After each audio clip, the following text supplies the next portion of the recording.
Tonight on SportsDesk, a 10-game win streak and a top 3 opponent coming to town. Our inside pitch crew will tell you what Canes baseball needs to do to keep the win streak alive. Plus, we'll introduce you to the man behind the sweet treat that keeps fans coming back. Get ready to meet the Mark Light Milkshake Man. And later on, March is over, but UM is still dancing. We keep the music alive by getting a lesson from Club Dance. All that and more. SportsDesk starts right now.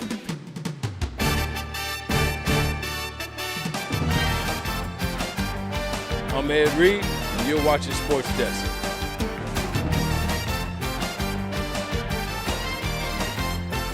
Hi, I'm Jim Kelly, former UM guy. You're watching SportsDesk. What's up? I'm DJ Williams, and y'all watching SportsDesk.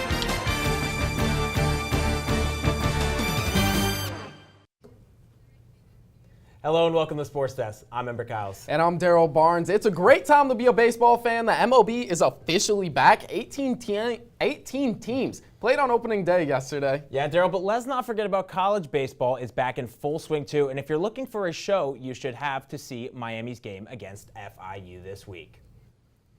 On Wednesday, the FIU Panthers traveled to Mark Light Field to play the red-hot Miami Hurricanes. The Canes entered the game on a 9-game win streak. Let's see if the Canes could get their 10th straight win. Canes taking on FIU as they do annually, but starting it off hot is Edgardo Villegas as that home run is launched to left as this will start the slugfest. Here comes Dom Patelli, his 6th home run of the year. He's going to launch that over the fence. And now again, Villegas, his 2nd of the game, as he would finish the game with 2 home runs and 5 RBIs, a career high for him. And now CJ Kafis, 2-run blast to right, and look out for your cars. That one is long gone, as he's going to celebrate here with his teammates as Miami just pouring it on here. But now let's go take a look at how Miami was pitching, because Jake Garland was spectacular. As this is going to be the first here, strikeout number 1 for Garland, as he was just absolutely dealing. Second one here, as that's going to be painted on the outside corner, looking. Sit down, FIU. Now one more time, Garland's going to say, give me that strikeout high and away, as he would finish with 8 innings pitched, 6 Ks, and his 5th win. And Anthony Arguelles is going to finish off the game with a strikeout looking. Miami goes on to win 17-1, their 10th win in a row. 10 straight wins, and Canes baseball is in the top 10, but now number 3 Virginia's in town for the weekend. How can the Canes stay hot? Our inside pitch crew joins us now with more. Hello and welcome to Inside Pitch. I'm your host Regina Potenza here with analyst Andrew Klein. So starting off, the Canes played FIU Wednesday. They won 17-1. It's their best start in the season since 2016. What happened to allow the Canes to score so many runs in a single game? Well, Regina, the Hurricane offense was absolutely clicking on Wednesday night. Let's take a look at some of these highlights. This is Edgardo Villegas, drills one the other way, deep left field. Left fielder goes back, looks up, nothing he can do. A big home run. Here's another one, an absolute nuke job. Encore, yes sir. Another home run for Villegas, his 2nd of the day. Hurricanes had 4 total home runs, a season high. Here's another one. How about CJ Kafis, absolutely crushing this pitch to right. Season high in hits, runs, home runs for the Hurricanes. The offense absolutely rolling right now. And you were talking about Edgardo Villegas. He had his first multi-homer run of the season, and he's also been fielding just fantastic as well. What's been his overall impact on the team? Well, Villegas has been absolutely brilliant for the Hurricanes since making his way into the starting lineup. Didn't start early in the year, but has made his way into that starting lineup because he's just been doing everything right for Miami. He's hitting for contact, hitting for power, getting on base, stealing bases, and as you mentioned, Regina, playing really well in the field. A full dominant force right now for Gino Damari. And they are playing Virginia this weekend, who's ranked number 3. The Canes are ranked number 8. Who do you expect to step up for this series? Well, more than just stepping up, I think the guys just need to stay hot right now. Dom Patelli's been absolutely dominant. 2 grand slams over the last weekend against Duke and a home run against FIU on Wednesday night. Villegas, again, has been dominant. CJ Kafis has been great for the Hurricanes of late. Right now, everybody's really playing well. Jacob Burke as well, rolling for the Hurricanes. The offense has to keep up the way they've been, and the pitching is going to be there as well. And Andrew, the Canes are riding their longest winning streak in 4 years. What are 3 things the Canes have to do to make sure they win this series against UVA? Well, right now for the Hurricanes, you said there are three things. There are three major keys that we'll take a look at for this weekend. The offense has to stay hot for the Hurricanes. 17 runs on Wednesday night. They've been riding their offense during this 10-game winning streak. Here's Edgardo Villegas just one more time. Take another look. Just absolutely crushing this pitch the other way. That is a hard place to hit a home run to deep left center field. Next, the Hurricanes, the bullpen has to stay strong. Andrew Walters, their closer, has been absolutely dominant. He has not allowed a run yet. He's gotten to save every opportunity he's had. He's got strikeouts almost every time he pitches. He gets a ton of strikeouts. This one up and in. As Stephen A. Smith would say, he's a bad man. This guy is dominant, a force for the Hurricanes. Going to have to stay hot, him and the rest of this bullpen. And finally, get ahead, stay ahead. That's going to be the key for Miami. If they can get out to runs early, they can tag UVA as pitchers, make them go to their bullpen when they don't want to. That's going to be the key to Miami taking this massive series this weekend against Virginia. Well, thank you so much, Andrew. That's all we have for you today. Back to the desk. It's a big weekend for the Bats and Carson Palmquist. The Canes are getting ready for number 3 Virginia, and reporter Erica Jones is live to get you ready for this top 10 matchup. Erica, I know the game is just starting, but what can you tell us? Embrick, it is a beautiful night for baseball, and fans are pouring in for this huge ACC matchup. We have 2 top 10 teams playing. Number 8 Miami is facing number 3 Virginia at home. Now, Miami is absolutely killing it in ACC play this year. They're off to their best start since 2016. They're number 1 in the Coastal Division, and Virginia is number 2. So it's really anyone's game tonight. Miami's also currently on a 10-game win streak, looking to make that 11 tonight. Also, Miami's Dom Patelli was just named ACC Co-Player of the Week. But speaking of crazy athletes in the ACC, Jake Geloff from Virginia is sprinting through his campaign for ACC Player of the Year. He's hit 14 home runs in 29 games, and I need to go get a milkshake and watch this game. Our reporter Cal Friedman sat down with the guy behind the milkshakes. Here in Coral Gables, milkshakes and Canes baseball go together like peanuts and Cracker Jack. The Mark Light milkshakes have been a staple at Alex Rodriguez Park, and one man has been at the heart of it all. Owner Mitchell Friedman has always been around the game of baseball from his playing career at the University of Rochester, but has been making milkshakes in Miami for 37 years. We started here in 1986 was our first season. We tried to come up with something that people would buy at the beginning to go with their hamburgers and hot dogs, and so we came up with the milkshakes. Friedman is known for his signature shakes with Oreos, fudge, Nutella, and more. Friedman knows and remembers each recipe by heart. I suppose it's like a songwriter. You always remember all your, so they're all your babies, if you will. Well, actually, the fans themselves started adding things and making different combinations, and so that's how we started naming them. From co-worker names like the J-Row or the Nestor Special, or Miami moments like 8 laterals or the turnover chain, these milkshakes have captured the memories of thousands of baseball fans. The shakes, it's an institution, okay? And so is Mitch, you know, he's been here for 37 years. Without any shakes, I don't think this place will exist. And at 73, Friedman hopes to remain healthy to make his milkshakes and stick around the game of baseball for as long as he can. I'm a strong baseball fan and a food fan, and the money ain't bad, so here I am.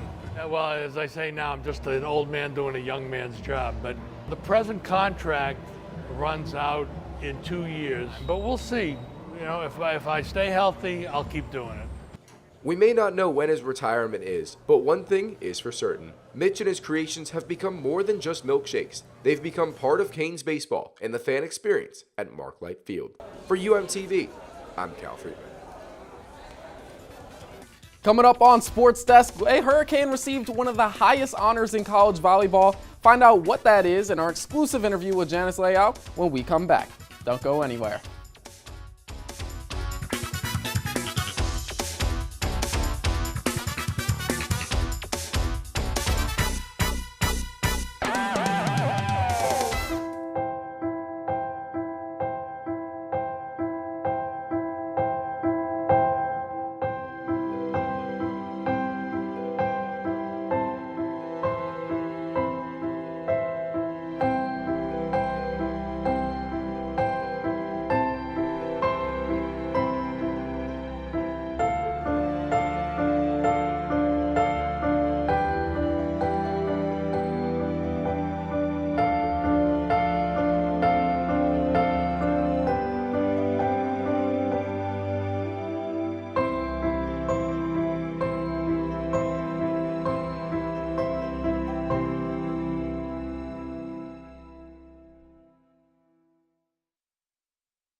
Tennis got to shine on the big stage, and baseball's climbing up in the rankings. It's been another busy week on social media, and Niles Nassim is here to bring you up to date on all the action on this week's edition of Behind the Post. Yes, sir, we have done it again. It is Friday, and we have made it another week, so let me give you what you seek, which is the most electrifying segment on TV with me. Niles Nassim, your host with the most, and when you see me on screen, it's time to go behind the post. We love our student athletes here at the U. This week, the university celebrated National Student Athlete Day. We have over 400 elite and exceptional men and women do incredible things across all programs. We appreciate all the hard work and effort you all put in because it ain't easy. But you all continue to carry yourselves with grace and dignity. From volleyball, basketball, football, baseball, and golf to rowing, dance, track, and cheer, we want to say that we are proud of you and we hold you very dear. Go Canes. Now next up on the mounds, Canes baseball is actually coming around. The team had a great week bringing the heat to Duke as they got the series sweep, and they're getting the love that they deserve. Finally, they are now 8th on both the D1 baseball and perfect game rankings, and not too far behind at 9 on the Baseball America rankings. This team is on fire, and they have the requisite desire to elevate this program even higher. And the boys are actually playing Virginia right now. Make sure to tune in and watch. And the tennis team was rocking at Hard Rock. This week, women's tennis played at the Miami Open to get the dub against number 58 Columbia with the score of 6-1. And I know they had some fun. They are looking to keep their momentum going against another top 50 opponent in Notre Dame as they are actually playing right now as we speak. And lastly, speaking of women's sports, be sure to check out our women's athletics report. This video is jam-packed with all the incredible stats and highlights from this season of women's athletics. It is so amazing to see such incredible women do such incredible things. Hey, well, that's all the time I have for this week. As always, remember, be blessed, never stress, because you know where to find me right here every Friday on SportsDesk. I'm Niles Nassim. With 16 varsity sports teams here at the U, there's a lot more going on beyond baseball, football, and basketball. These other sports are called Olympic sports, or OSH sports for short. And some of these Cane squads have been on fire this season. Our reporter Charlie Hill is live here in the studio to break it all down. Charlie, what do we need to know? Hello and welcome to the O Sports Roundup. Today was match day for men's and women's tennis. The men's team squared off against Virginia Tech and the women battled Notre Dame. Both games are still currently in progress. Next up is track and field, and they're hosting their final home meet of the season, the Hurricane Alumni Invitational. Today's events are throws and multis, with tomorrow's events being the regular races. Also, congratulations to the newest members of Miami's Omicron Delta Kappa chapter, an academic honor society for athletes.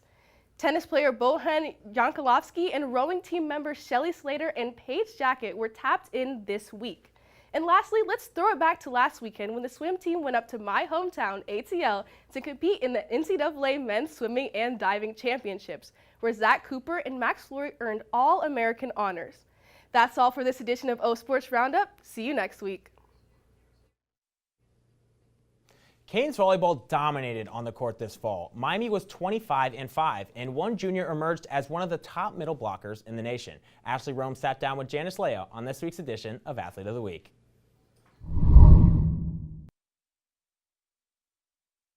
Of the week. I'm here with Janice Leao. So Janice, what was it like being named the USA National Collegiate Team? It was honestly very cool. Like, I came into the tryouts not thinking really anything, just like going in with high hopes, hoping that like I can learn from like the best in the country for like coaching, and just like being in that environment was just so much fun. So me finding out that I actually made the team, I was instantly filled with gratitude. How is the team preparing for the UCF match next week? We're kind of just like preparing like the same old, you know, hard practices. Like we know what we're like, what we want to do and what we want to accomplish. So we kind of just go into practice like, hey, like, yeah, we have fun practices, but also like we're kind of serious, you know, like this is what we want to do. This is what we're working on. And we kind of just like grind every practice. So yeah, I'm really excited because this is our last spring match too, but. What do you think you improved on most this season? I think I improved my serving because at first I was not good at all. I was serving in and out, like in the net. And that was like one thing I was working on, and especially like with my hitting, just like improving my efficiency and stuff like that. Unfortunately, that's all the time we have for this week's edition of Athlete of the Week. Thank you for joining me today, Janice. It was a pleasure talking to you. Of course, it was a pleasure talking to you too. And then back to you guys at the studio. Up next on SportsDesk, one Miami club sport is gearing up for a massive weekend at sectionals. Erica Jones tells us about Club Frisbee when we return. But first, it's time for some trivia. Canes baseball has won 4 straight ACC series, looking to clinch another postseason berth. But when was the first time the U made it to the postseason? Is it A, 1973, B, 1982, C, 1990, or D, 2000? The answer when we come back.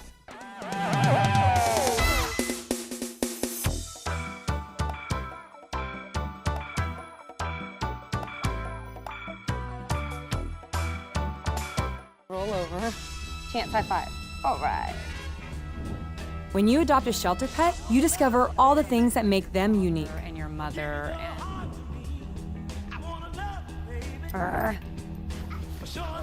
I am totally a hot person. Right, guys? Thanks for being honest.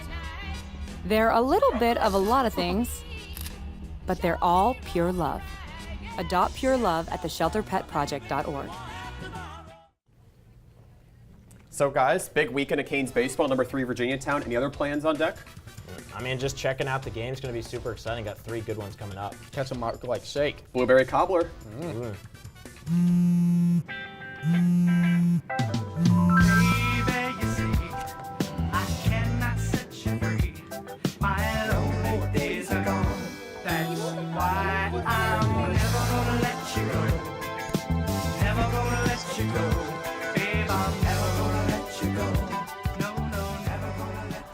Here you go. Thank you. Thank you.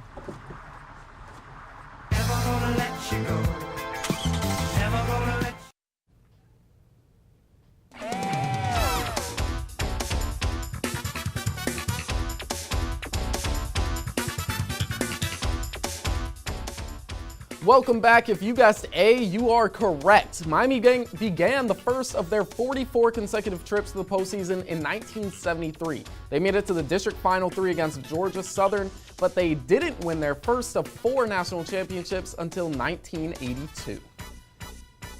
March Madness and college basketball's big dance may have ended this week, but there is music still being played here in Coral Gables. UMTV reporter Ethan Gainey gets a lesson from one of Miami's club dance teams in this week's edition of Off the Bench.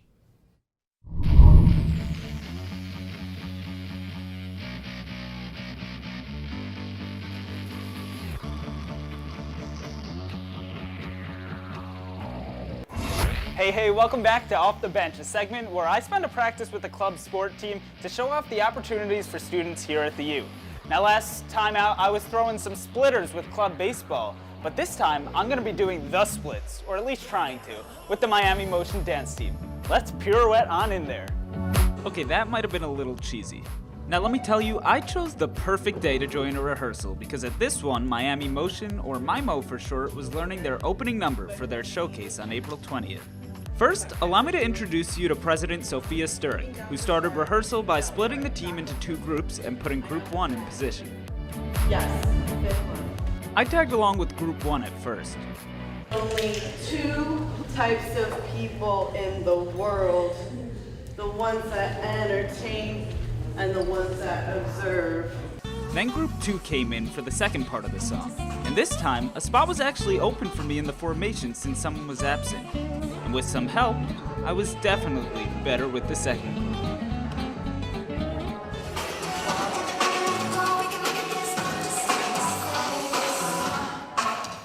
That was a little better. No, I went the wrong way that time though. Thank you. After this, Sophia tried to teach me how to do a split. What do you mean go up? Like start here and then slide out. Oh, so you... So then you can hold yourself up. Whatever. Yeah, this is the farthest I've got. And to end practice, we did something called technique. And to be honest, I can't think of a better way to describe it than technique. But also, to be honest, my technique wasn't exactly majestic. Or graceful. Something like that. but I had fun and the full support of the ladies of Miami. This is the hardest thing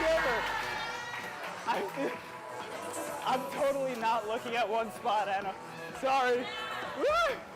Okay, let's call it quits here. Wait. All right, I'm here with Sophia right now. How do you think I did? I think you did a great job. Really tried out there. Really? Is that honesty? Or? That's honesty, yeah. You stretched hard. Your leap was exactly your split in the air. All right, you heard it here first, folks. So next question, how can people get involved in MIMO? So MIMO has auditions every fall and spring. They'll be posted on the Instagram with information. Sometimes they're virtual. If you can't make it, they'll be in person though, generally. Gotcha. Well, one last question for you. Am I part of the showcase? You can find your seat in the audience. Oh! Is she saying this wasn't impressive? Anyway. What a disappointing end to Off the Bench. Just kidding. Just kidding. I had a lot of fun. Now, back to you guys in the studio. Thanks, Ethan. And on the surface, Frisbee seems like many other clubs or other field sports, but the game has some very unconventional rules. Reporter Erica Jones spent a day with the Miami Women's Ultimate Frisbee team to see just what makes the sport unique. Frisbee might not be a sport you watch on ESPN or the ACC network, but for one group of 13 girls at the University of Miami, it's the ultimate team sport. I fell in love with the sport pretty quickly, but first I fell in love with the team. It really just became my close group of friends on campus, people I could really lean on and depend on, and people who wanted me to be my best and grow. So. The Women's Ultimate Frisbee team is on its 11th season, and the girls are hard at work for next week's sectionals tournament. Nice cut, Daniela. This university-funded club sport travels and competes like most other teams. What makes Frisbee stand out is the emphasis on discipline, sportsmanship, and self-accountability without a referee. The players are actually the people who call the fouls. That's the way we keep each other accountable. There's no referees or third parties to call those fouls for us. And if someone disagrees or contests, then it's a discussion rather than a fight. This behavior on the field builds a very high level of respect across both individual and opposing teams. When we play teams at competitive tournaments, everyone is really friendly to each other. Actually, after games, we have something called a spirit circle where we give each other shout outs, give each other spirit awards, and just talk about the game and come together as a sport overall. Frisbee is a very friendly competition. You don't see anger, aggression, or frustration on the field. So it still has the athleticism, still has the competition, but it also has just like friendship and sportsmanship. And unlike other sports that demand years of practice, anyone can try out for both the men's and women's ultimate teams. No experience is required. A lot of people just start in college and pick it up here, which makes it different than other sports where you don't have to be playing your whole life to try something new and do something athletic. And once these girls start to play, the passion is undeniable. I have a Frisbee tattoo on my ankle. It's really a big part of who I am, and I really want to share that love that I have for Frisbee with other people and get more people involved and keep the team growing. For UMTV, I'm Erica Jones. Still ahead on SportsDesk, one Miami Hurricanes fan has been following the team since the 1980s, but over the past year he has taken his fandom to a new level. The story when we return.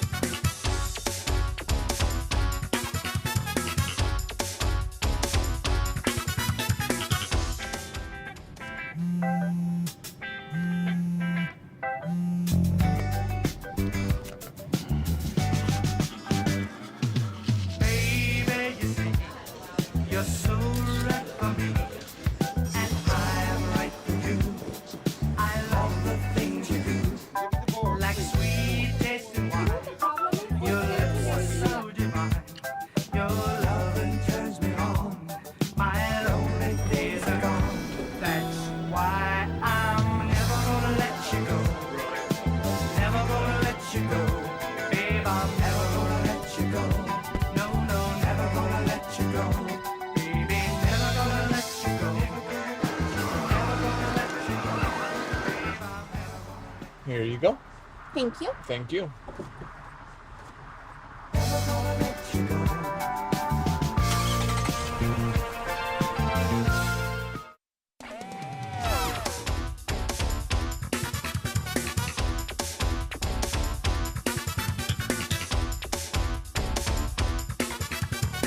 Canes Twitter is one of the most passionate places on the internet, and I got the chance to talk with one Miami fan who has created connections with some of UM's greats. To friends and family, he is Daniel Rivera, but online, he's Danny Boy Kane. The Tampa Bay native has been a Canes fan since the 1980s, despite never attending the U. See, I live and die Hurricanes. I bleed orange and green. I love the program. The program to me means everything. And while many fans are passionate online, Daniel has been posting about the Canes for close to a decade. He's actually been around Canes message boards for years now. Danny used to post a lot on Canes Time. But as Daniel's popularity grew, so did his frustration with internet trolls on the Hurricanes message board site Canes Time. Daniel released this video debunking rumors that he was dead, attacked by a bear, and even that he got the swine flu. There are people out there on Canes Time that really think all these things happened. Well, the fact of the matter is, it didn't. It never happened once, not one iota. And the trolling continued on Twitter. Actually, I had a Twitter presence before, but it got too much, so I got off it for a little while. Daniel shut down his Twitter page in 2017, but would make a return in June of 2021. And one new feature, Twitter Spaces, blew him up like never before. It's time to dominate, Luke. Everybody thinks about Gainesville and Tallahassee. You want to know something? They're scared. They're scared because we know they're about to feel the return of the monster. Daniel loves hosting Twitter Spaces, and with some help from Gio, he has talked with some of the biggest names in UM sports. But Daniel hosts these spaces for one group of people. It means a lot. I try to gauge the fans, let the fans think what's on their minds. I try to be fair to everyone. I want to give the fans their say. We just had Jimmy Johnson on tonight, Melvin Bratton, the Ruiz family, Coach Jeff Eden. Currently, Daniel has 10,000 followers and wants to keep growing. Later this year, he is planning to launch a video podcast. Reporting for UMTV, I'm Ember Giles.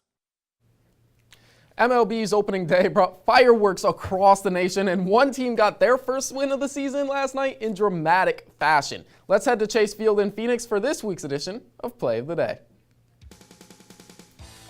Seth Beer, check out this. Bottom of the ninth opening day, and the rookie Seth Beer hits a walk-off home run? Get out of here, ball! That's what he was probably saying in his head anyways. Great story and a night to remember, but it gets even better. April 7th, which was last night, it was also National Beer Day. So not only did the rookie Seth Beer hit the walk-off home run, he did it on National Beer Day. Doesn't get better than that, Embrick, it doesn't. Diamondbacks go on to win 4-2, and that is your Play of the Day. That's fantastic, Daryl. And with the Masters this weekend, one young fan was having fun on the mini golf course. Let's go take a look. Look at this little guy. He's going to roll that all the way down there, and is that going to go in? Oh, yeah, it goes in. This little guy has got a future on the golf course, even if he is on the mini golf course for now. And now this one's going to go in, too. This guy is good at geometry. He's good at golf. He knows the angles. He's just a fantastic player so far. Good to see him, and let's watch it one more time. So he's going to bounce it off this little rock here, and it's going to roll back in. He is just a fantastic player, and hopefully we'll see him out there on the course one of these days, Daryl. Oh, yeah, one of these days. The Masters is going on. Tiger Woods is back. He wasn't sure if he was going to play this weekend, but that's been exciting to see. Maybe one day we'll see that little guy out there, and then one day he'll maybe make it to the MLB and hit a walk-off home run on National Beer Day. There we go. Well, that's all the time we have this week. Thank you so much for tuning in. We'll catch you again next Friday. But in the meantime, you might go catch some Canes baseball or grab a Mark Light shake. No, yeah, I got to go see the milkshake man. Got to go see the Mark Light milkshake man. Anyways, we'll see you next time, and have a great night.